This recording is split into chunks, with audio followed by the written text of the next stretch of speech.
Pray earnestly for Christian character. January 29th.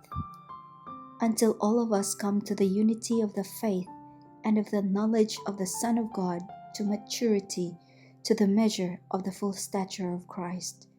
Ephesians chapter 4 verse 13.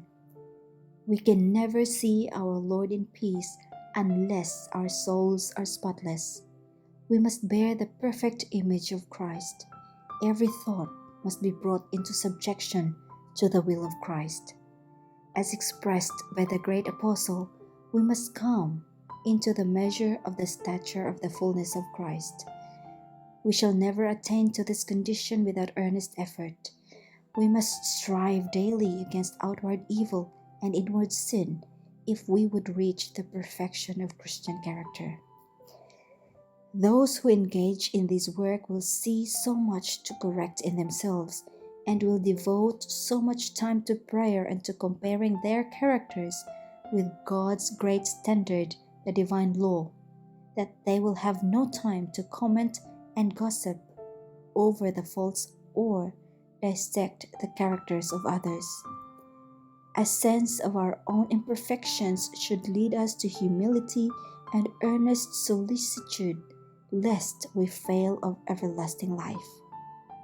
The words of inspiration should come home to every soul. Examine yourselves, whether ye be in the faith. Prove your own selves. Know ye not your own selves, how that Jesus Christ is in you, except ye be reprobates? If the professed people of God would divest themselves of their self-complacency and their false ideas of what constitutes a Christian, many who now think they are in the path to heaven would find themselves in the way of perdition. Many proud-hearted professors of religion would tremble like an aspen leaf in the tempest, could their eyes be opened to see what spiritual life really is. Would that those now reposing in false security could be aroused to see the contradiction between their profession of faith and their everyday demeanor. To be living Christians, we must have a vital connection with Christ.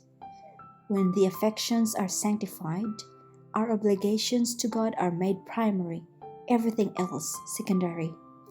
To have a steady and ever-growing love for God and a clear perception of His character and attributes, we must keep the eye of faith fixed constantly on Him.